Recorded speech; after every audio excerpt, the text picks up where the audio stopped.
Issues that concern Nigeria and also that of the state can be heard on the Periscope. The Periscope on Al-IyamoyeTv and radio with the host Fisayomi Ajibola every weekdays, Mondays to Fridays, 10 a.m. to 11 a.m. You won't want to miss it.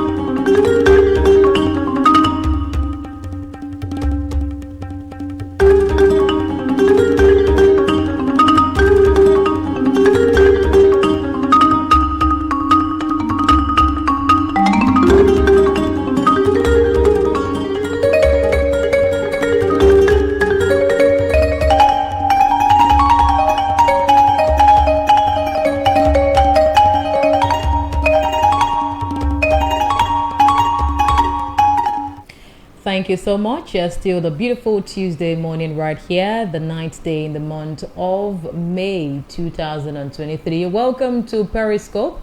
And of course, you know, on Periscope right here on Al-IyamoyeTv and radio at this hour, we discuss and we bring to you topical issues where we have interactive discussion and interaction varying from politics to health to business to whichever topical issue that is in the front burner in our dailings. And definitely we are set this morning to bring to you a discussion, interactive discussion this beautiful morning on Periscope. My name is MODUPE. AKINYOSOYE. Thank you so much for joining us. And this morning on Periscope, we will be looking into the controversies that is trailing the May 29 inauguration. It's no news actually anymore that Nigerians are anticipating the inauguration for the new elected administration, which has been slated for May 29 this year. Just few days away from now, but there has been, you know, controversies lately.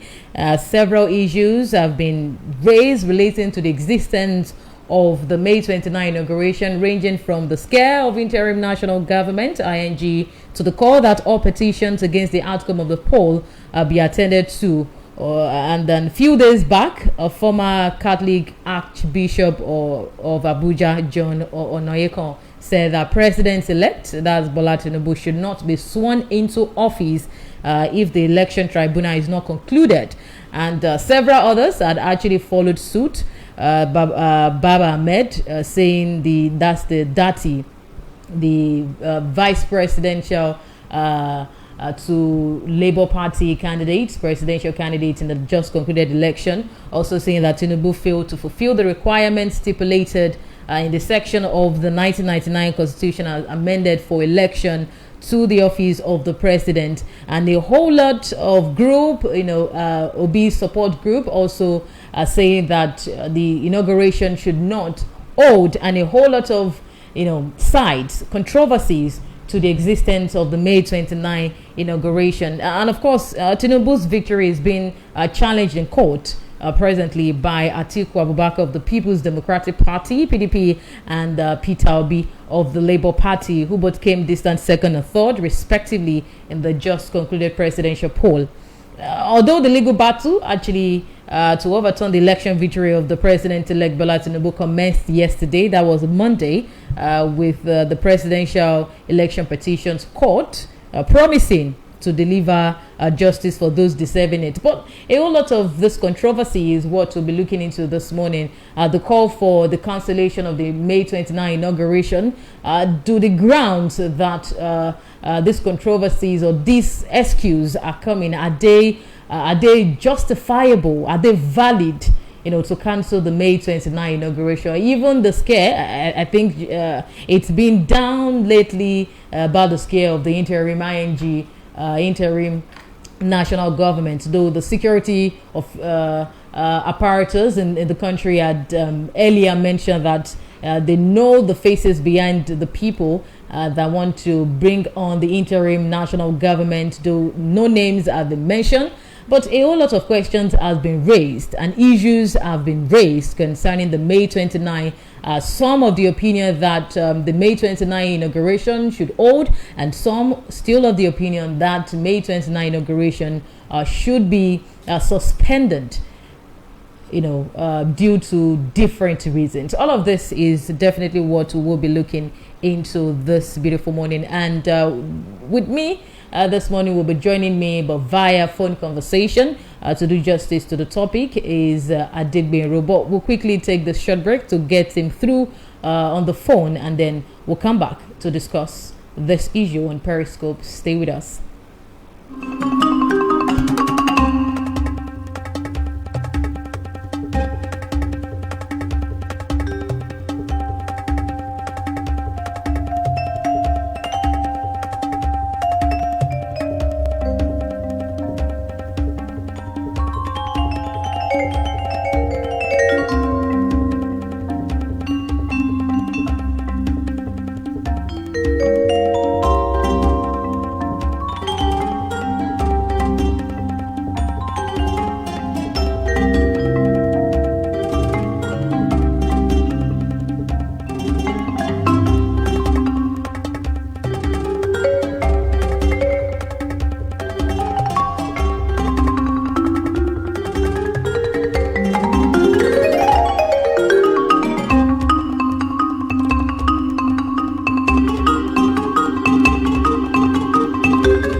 Have been to seek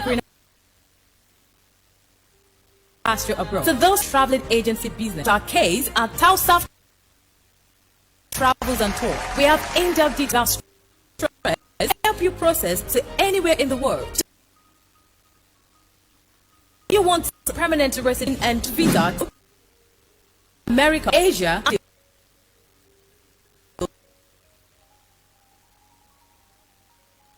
at Tausaf Travels and Tour. Outlet process and secure USA and Kaniko of an eye. We offer Hajj and overseas to our Muslim for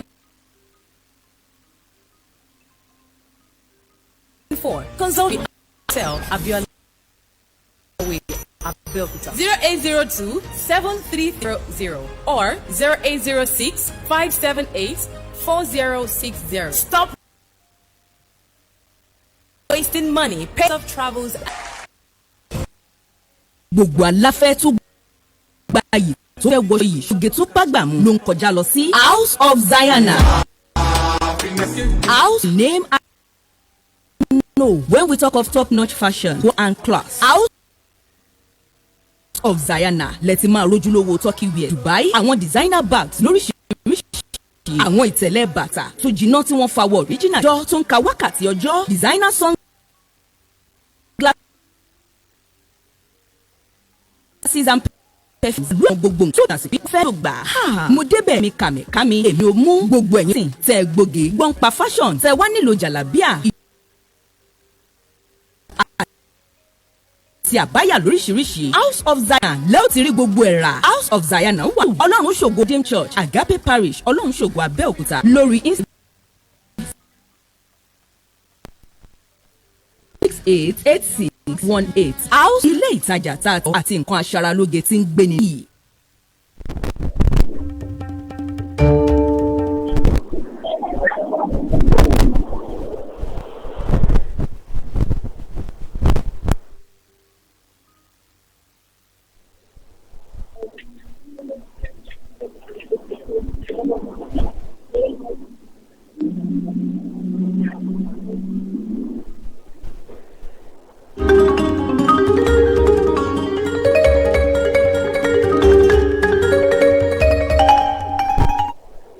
Thank you so much. This is still Periscope on Al-IyamoyeTv and radio. And earlier we stated that we'll be looking into the different controversies on the May 29 inauguration.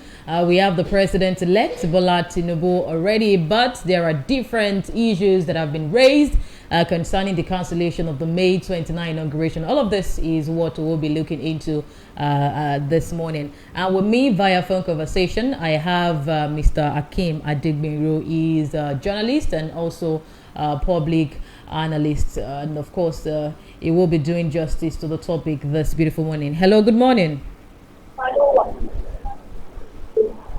Hello, good morning.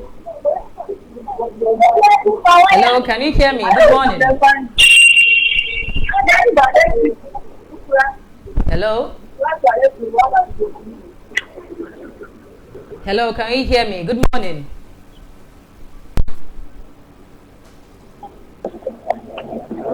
Hello? Hello? Right. I think the network is quite not friendly. We'll definitely get through to our guest back, and of course we'll take this right here back. Please stay with us.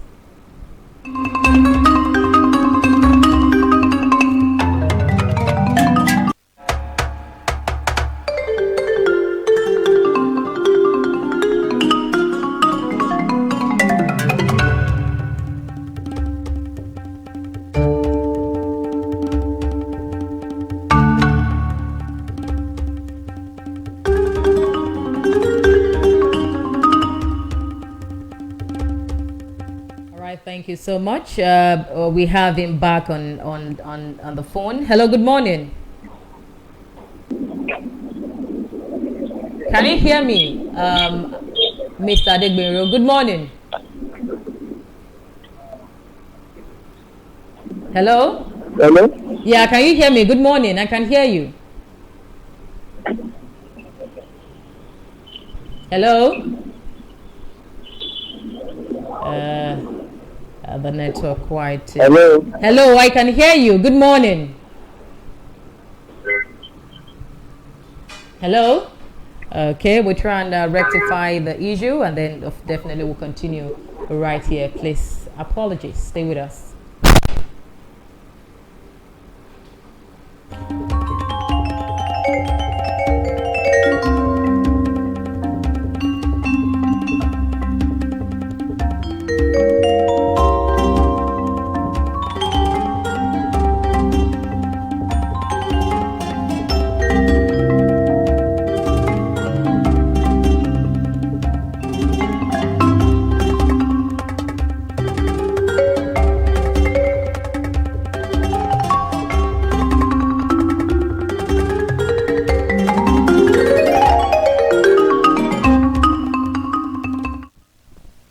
Hello, good morning. Yeah, good morning. Good morning. Thank you so much for joining us this morning. Hello, can you hear me? It's a pleasure to be on the program. It's a pleasure to be on the program. All right, thank you so much. Okay, now we earlier talked about the controversies surrounding the May 29th. Can you hear me? Yes, I can hear you.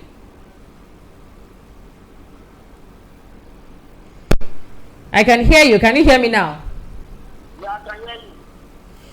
All right. I earlier mentioned, the controversies trailing the inauguration of the May 29 inauguration. But I would like to hear your general view on the controversies of the May 29 inauguration. Do you also think that Nigeria is currently in a quagmire with regards to the 2023 general election and the fate of the next president, the president-elect? I think that the country is in a state of quagmire. Neither is there any lacuna anywhere when it comes to the electoral act. The electoral act is clear about how election is being won and how candidates who won election can be so declared as winners. And fortunately, we against all odds and against all prophecies of doom against the country, Nigeria went to the poll and elected a candidate of the APC to be the next president of Nigeria. Yes, there is rule and regulation concerning electioneering in Nigeria, and that is enacted and enshrined in the Electoral Act that was so signed by the President Muhammadu Buhari administration. And it's clear that if you have any grievances arising from the election, there are windows of opportunity for you to approach the tribunal. And the tribunal had their sitting yesterday in Abuja. And you can go the all up from the tribunal and you go to the appeal court. And if you are not satisfied with the appeal court judgment, the electoral also gave you the opportunity to approach the Supreme Court. So for me, there's no quagmire anywhere, there's no lacuna anywhere. And for people calling for standing down the inauguration, and I think it's just another form of trying to create an issue where there's no issue. The issue has been clear. You can approach the court, and it doesn't stop the inauguration. If you recall that in 1999 or thereabouts, where General They won the election, there were also skirmishes of interested party not taking the result of the election to heart, and they approached the court. And also witnessed when Muhammadu Buhari contested the first election. He went the all to the Supreme Court, and that took him almost like 3 years. But the first thing we have right now is that we have an electoral act that will probably shorten the timeline of going through the whole rigors of court cases, whereby someone will have been sworn in and will have probably almost terminating his tenure before the final judgment of the Supreme Court comes.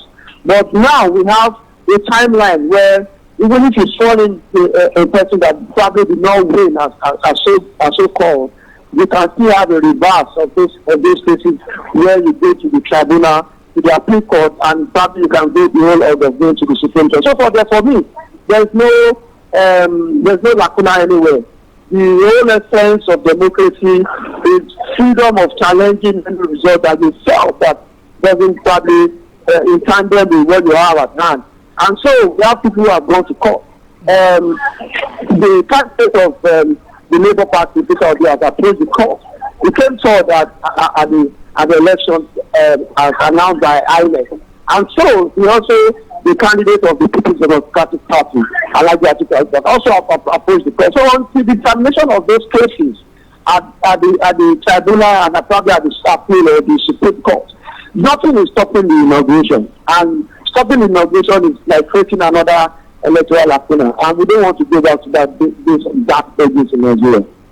All right, so you're standing on the opinion that the call that all petitions should be attended to before the inauguration is not valid enough to suspend the inauguration, right?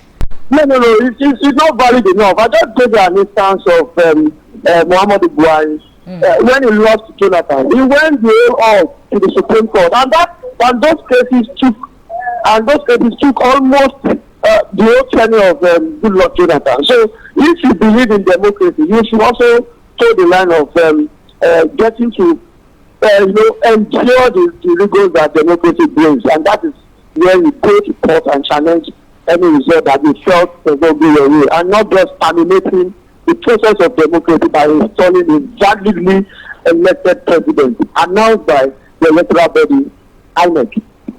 All right. I would also want you to enlighten us on the place of the Constitution, the place of the Electoral Act on the call for the suspension of the inauguration. With the antecedents of petitions being filed against the outcome of elections, what is the role of the Constitution? What is the role of the Electoral Act? Legal role does this have? Because I don't know if they are not aware of the roles the Constitution or the Electoral Act have on this kind of case. Yeah, just like I said earlier, the Electoral Act does not give room for anybody stopping the inauguration. It's just a call from a great party, and it's not in consonance with any part of the Nigerian Constitution, and neither is it in consonance with any part of the Electoral Act. What the Electoral Act, however, has done so far is to shorten the time where you can litigate your opinion or your grievances. Gone are those days where litigations of election have to go the real rigors of years, and at the end of the day, people got mandate reversed almost at the tail end of the other party tenure.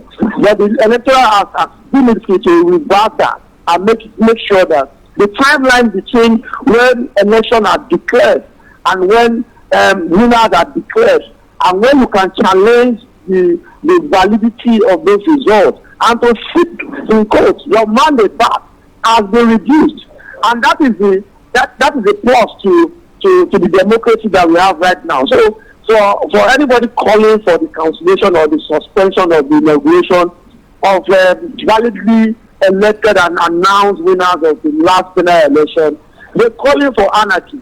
They're calling for a lacuna in governance. If you stop the inauguration, who becomes the president, who becomes the head of state from May 29, 2023? So democracy is continuum, and the more the continuation, no vacuum in governance. From 29th of May, someone else will be sworn in, and the litigation continues. And like I said earlier, the timeline has been reduced. So in the space of time, we can go below rigors of tribunal appeal and even up to the Supreme Court. And if so be from the Supreme Court, your mandate has been stolen, then you can get it back from the Supreme Court without any hesitation. All right.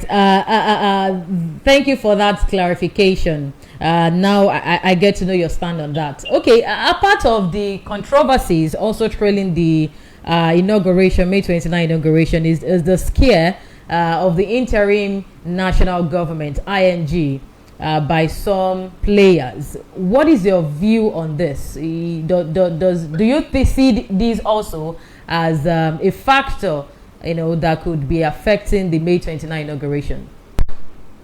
Just like I said, we don't want to go back to the dark old days in this country where people just wake up and declare a state of interim government on the country.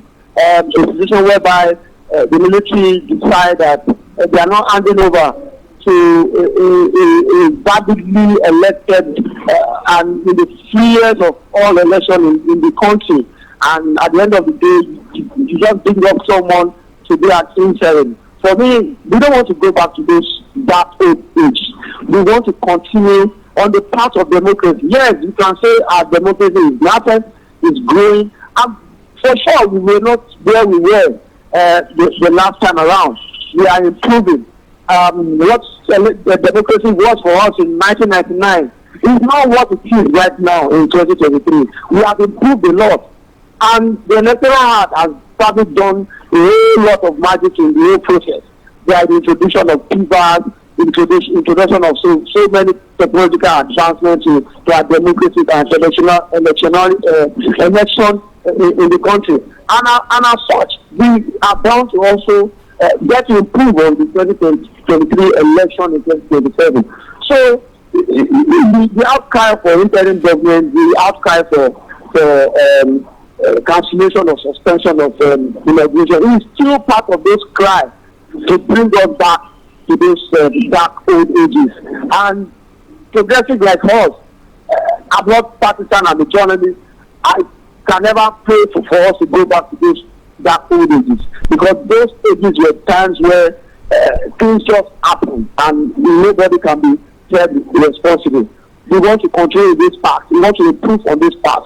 We want to make sure that our elections are becoming more fair, more credible, where your votes will count, where at the end of the day, people who voted can be sure that their vote has really counted. And people who won and win the election at the poll are the ones who will be announced at the end of the day. We are on the improvement path, and we don't want to go back to that old days. Like I said, those outcries are those cries that are wanting to bring them back. The major players are already involved. Let them face the rigors of the courts. if truly their mandate has been stolen, and you believe in democracy, and the part of democracy is that you must adhere to the rules and regulations of democracy, and we say that if you feel like this, you approach the court and you're already in court. So let's take what the tribunal will say. We just have to sitting yesterday. Until that is done, then we are on the right path where people can feel like this and approach the court as appropriate, and not just calling for anarchy and a place where we have lacuna in government. All right. That being said, let's talk about the roles of major players in keeping the sanity in Nigerian polity till May 29. Talk about, you recall that during the scare of the interim national government, I think the DSS came out to say they know the people behind this, but they did not come out to give names, so to say. But talking about the roles of major players to keep the sanity, talking about the security officials, political parties, the tribunal in itself, and even the president-elect. Before we talk about the role of the president-elect in all of this, the major role players in keeping the sanity in the policy before May 29, what are their roles, and what are the provisions that should be created, before May 29?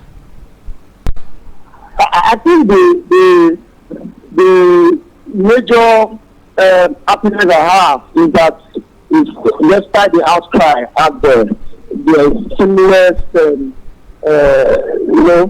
schedules of working around how to hand over peacefully to the next elected president. If you look at it, you understand that as of last week, there were already major activities going on in the state capital of Abuja.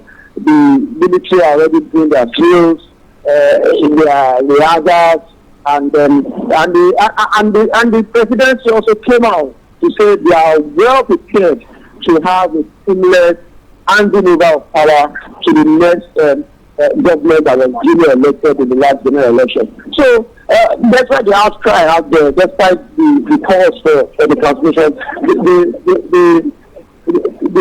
the programs are still ongoing.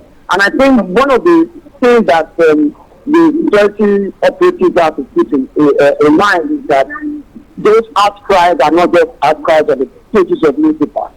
Some people probably might want to take it a bit further to foment trouble, or to make sure that inauguration doesn't see the light of the day, and probably make sure that they frustrate the process. So the only thing on the security agency to make sure that they meet any in the board. Those little information here and there. Even in Ogun State, I saw a publication yesterday that there are some youths under the aegis of student leadership gearing up to portray the inauguration of the governor of the state. And that is an information where the DSS, the police, and all security apparatus are involved in making sure that we have security of life and property in the country. Need to take very, very seriously, and to start to work in tandem with even the citizens, where information gathering can be obtained, where people who want to implement trouble can be nipped in the bud, and not until red alert is done before we start to run scatter. Just like I said earlier, the schedule of handing over is going on. There are rehearsals, as we can see on major television. There are rehearsals even with the president-elect. The motorcades are ready. We just last week we heard that even the presidential fleet is already on its way to Europe for proper maintenance for the incoming. So there are so many activities going on already, and we also believe that with the citizens' involvement, with the security apparatus involvement, May 29, 2023 will be another milestone in the annals of the country, where we have a peaceful transition of power to a democratically elected president, irrespective of the court cases that already being held. All right. Okay. So, do you perceive any other challenge or any other issue aside the ones we've mentioned that could be of like stand as a challenge against the inauguration, May 29 inauguration coming up? Hello. Hello. Can you hear me? Yeah, I can hear you. Yeah. You can hear me very well. I don't foresee any challenge. Probably the only challenge we can probably foresee is probably the tribunal is going to give judgment before May 29, and which obviously is not going to be. So, hearing any pronunciation or proclamation or order from court to stop the inauguration, I don't see any security lapses, because we have one of the best security operatives in the whole of Africa to take up challenges of this nature. So I believe that day will be peaceful.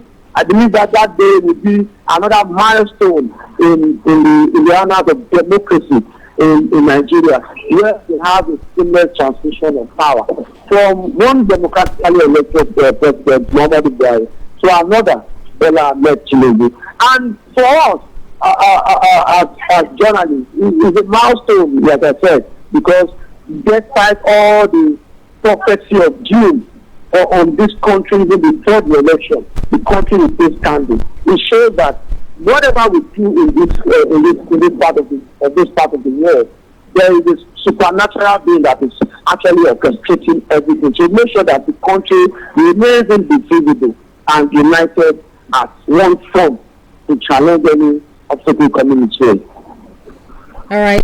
Thank you so much. Definitely, I commend your optimism on the oncoming May 29 inauguration. Of course, we are still discussing controversies trailing the May 29 inauguration. All of the issues being raised, excuses being raised to cancel the May 29 inauguration. And I have over the phone, having a phone conversation, Mr. Akim Adegbero. He's a public analyst, a journalist of Blueprint newspaper. And of course, I would appreciate your time while you were able to, squeeze this time to be with us this month. But before I release you, let's quickly talk about hate speech in Nigerian polity, hate speech inciting among politicians, among political, players. Concerning the even May 29 inauguration, there have been a whole lot of hate speech, a lot of attack in the polity, Nigerian polity, over the May 29 inauguration. How do you think we can curb this or annihilate totally, or how we can handle this even before May 29 inauguration? I think the penetration of the media through social media incursion into our policy is something that needs a critical thinking and a critical solution also. A situation whereby somebody can just wake up from maybe the wrong side of the bed and decide to eat one or two things or online and play it there. It's something that the country also needs to critically think and look into. Politicians making statements or founding statements that probably cannot be verified. Statements that tear the country into pieces. I think those politicians are enemies of the state. I don't want to mention names here, but I think that if truly they believe in democracy, if truly they are actually agents of change, they should know that the country is governed by a constitution. The electoral process is governed by electoral act. And if truly you believe in democracy, if truly you are an agent of peace, then you should adhere strictly to those guidelines guiding the country as a whole and the electoral process as a unit. So we should be cautious of what we say. We should be cautious of the fact that this country is our own. We don't have any other country we can call ours. Even if you leave this country, you are going to be a second citizen in another country.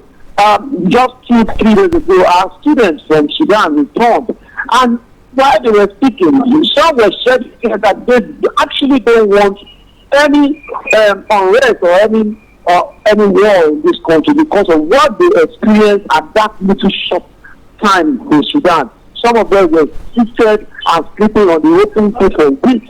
It shows that if anything goes wrong in this country, you and I, and even the so-called politicians probably might be stopped in one place. So we should be careful the fact that this is the only country we can call our home. And it is our responsibility to make it work. It is our responsibility to make sure that it is one and indivisible, one and united and peaceful country we can always be proud to call ours. So for politicians who make unfounded statements, thank God we have in our midst as journalists where we can verify and fast check some of these proclamations we've had in the past, where I had to sit on a fact-checking committee when a debate was going on. And right on time, we can fast check some of those statements even made by politicians on the podium. Some are unfolding, some are false, and some are actually true. So we can actually immediately start to disseminate the right information to people. So I want to call on all politicians to be cautious, to be concerned about what their statement is capable of doing to the country as a whole, and even to the generation coming behind. All right, thank you. Just quickly, let's talk about the role of even the president-elect while we are approaching the May 29 inauguration. What's the role of the president-elect in making sure that we have not just elected by a section of the country? I think the beauty of his election is the fact that he was able to get 25% across board. Almost all the states. It shows that it's well loved, it's well accepted. Even when he lost after in the South, we still have 1 or 2 percentage of votes in those places. So it's beauty. He should probably come out and reunite the country. It's inheriting a country so divided, politically, religious, and so forth. So its first call of duty is to make sure that we unite everybody together, make sure that the South is not disenfranchised. The South is in tandem with what the East is doing, and we have a united country and not just a fragmented country where everybody is just doing his own and saying because so is doing this, I am also going to do this. We must start to have a country that you are first in Nigerians before you can claim to be from any state whatsoever you can call it, or from any region you can call it. So, and I believe the capability of the president-elect is well enough to do justice to that. Yes, some have been saying that his age and he doesn't have the strength. But you can't take it away from him that the fact that he has the acumen and the ability to put up a team who can actually deliver on the mandate that the country has given to him. So I think, just like I said, he has the responsibility, first of all, to unite the country and make sure that everybody is on the same page. Everybody is loving the country and being supportive once again about the project called Nigeria.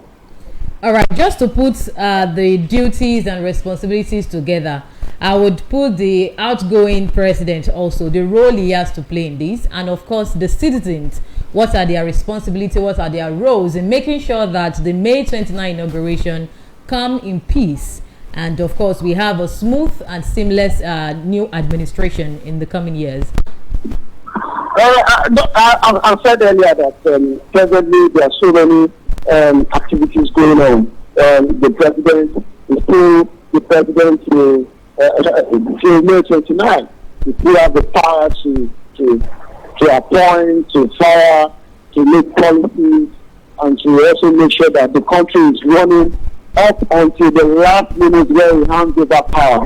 And the president, is not even leaving any stone unturned. He has made it known that he's retiring to his country home. He wants to go back to his family. He wants to sadly return to his cows, and he wants to live just a normal life. He's not hiding that May 29 is going to hand over power and he's going to retire to his country home. And the president-elect also is not also hiding the fact that once he gets the mantle of leadership from May 29, he's going probably to hit the ground running, because there's so many works to be done and so many united fronts to bring together. So I believe we're on the right path. And May 29 is probably going to be a military activity where the security of who are going to be in Abuja are going to be secured, and make sure that there is a seamless handing over of power from the Muhammadu Buhari to Bola Ahmed Tinubu. And from there, you can probably begin to see what happens next in terms of policies, in terms of reducing the economy, and probably looking up to the president-elect when he's going to start to mention and put up the names of his ministers, just like you said, has already penciling them down. We want to see a situation whereby the ministerial names are already put with portfolios, so that when they go to the assembly, they can be scrutinized based on their portfolio, not just being scrutinized based on a vague portfolio as we have seen in the past. And we want to see a situation where the ministerial personnel are brought out in earnest and not months after inauguration. With all that people do, we want to see a new country, a place where everybody can go to bed with two eyes closed. We have a lot of security challenges during the Muhammadu Buhari administration. We want to see an improvement in the security of life during the tenure of Bola Ahmed Tinubu. All right, talking about Buhari's administration, just quickly and briefly, would you say that his administration has created a soft landing for the president-elect Bola Tinubu to have, so to say, easy handover and then a start, for his tenure for the next 4 years? I don't want to believe so. In as much I want to give credit to the Buhari administration for so many achievements. We also want to know that the last, so to say, 8 years has been a very tumultuous year in Nigeria. Many businesses have collapsed. Insecurity has actually been on the rise. Cost of living and the standard of living has become so low. During this regime, you have the Japan syndrome. Almost everybody wants to leave the country because of the hardship people are facing. So, for me, I would say I don't even picture the incoming administration of Bola Ahmed Tinubu, because it's inheriting a country so divided, religious-wise. It's inheriting a country so divided tribal-wise. It's inheriting a country of insecurity. Economy has been bastardized. Maybe the past mark you can give to the area of infrastructure. Yes, the administration has really improved on the infrastructure deficit in the country. But just like some people will say, we should build all the big bridges and skyscrapers, and people are hungry. Who are going to fly those roads? So for me, Bola Ahmed Tinubu is having his hand cupped already. He's going to fail in litmus test. In litmus test to determine what he actually did in Lagos.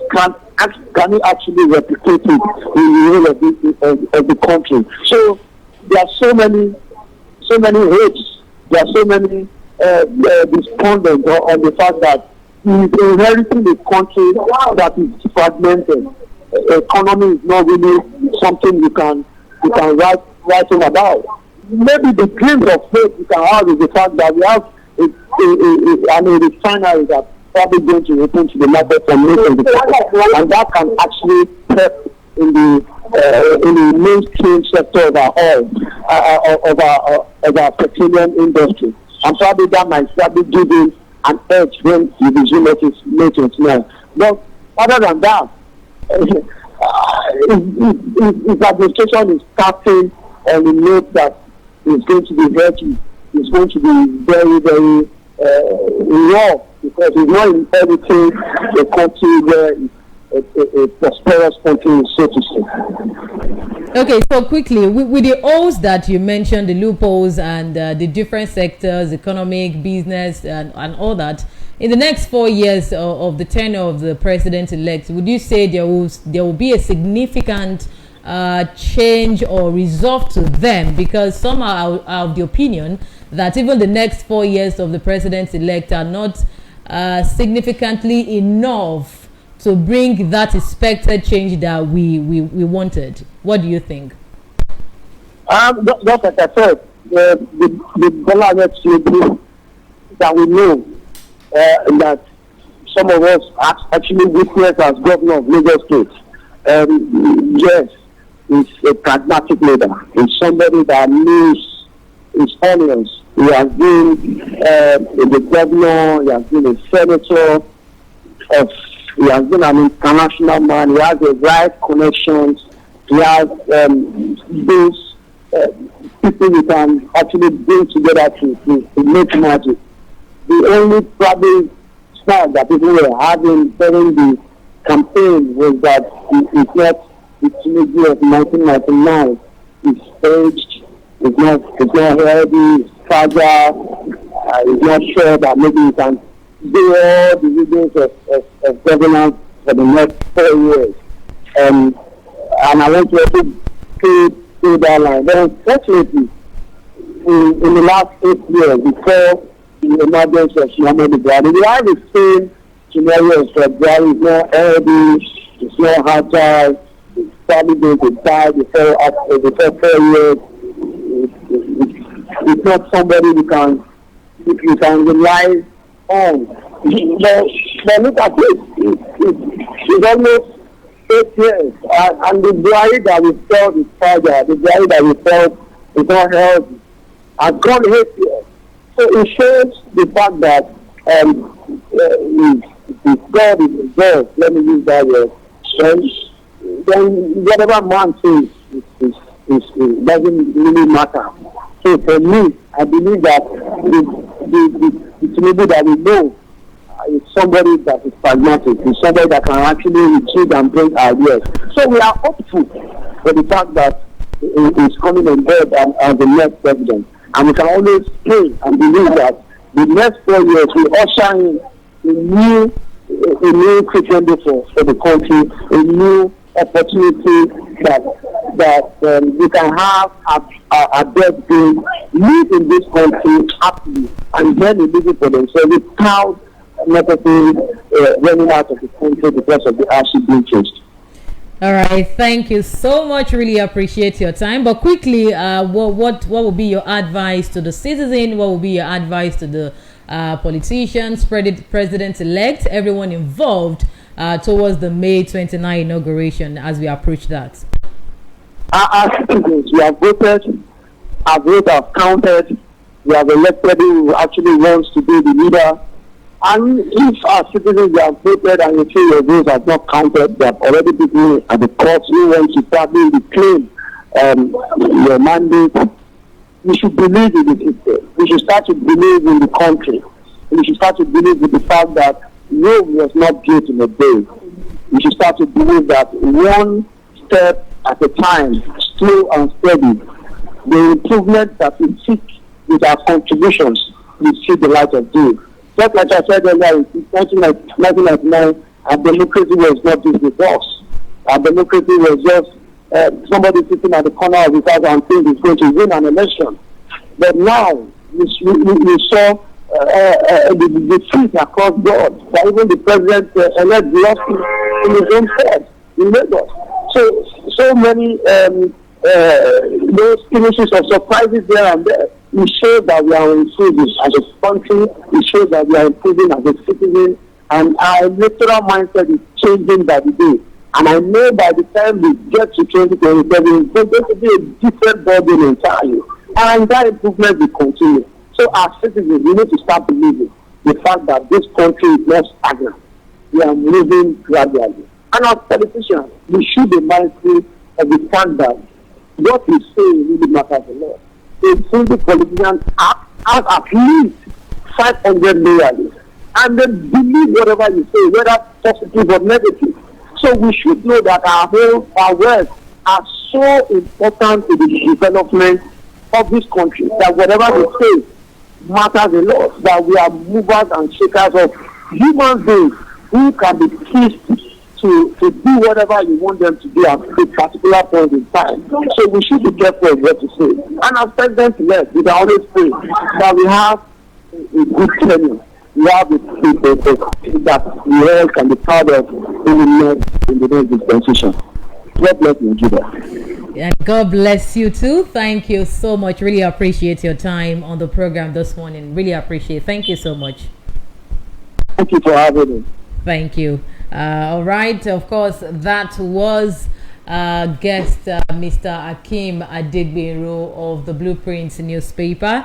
He's a journalist and, of course, a public analyst. And, of course, this is how far we will be able to go on Periscope this beautiful morning. I'm sure we have been able to pick one or two, and we have a side to the change that is expected in the new administration for the next 4 years. And, of course, it is our collective responsibility to make that change happen. Let's all contribute, and let's all put our hands together and contribute our quota to the development of this great country. Do not cease to be a patriotic citizen of this great nation, and always nurture your conscience just by the truth. Thanks you so much once again. Don't forget to follow us on all social media platforms: Facebook, Twitter, and Instagram at Al-IyamoyeTv and radio.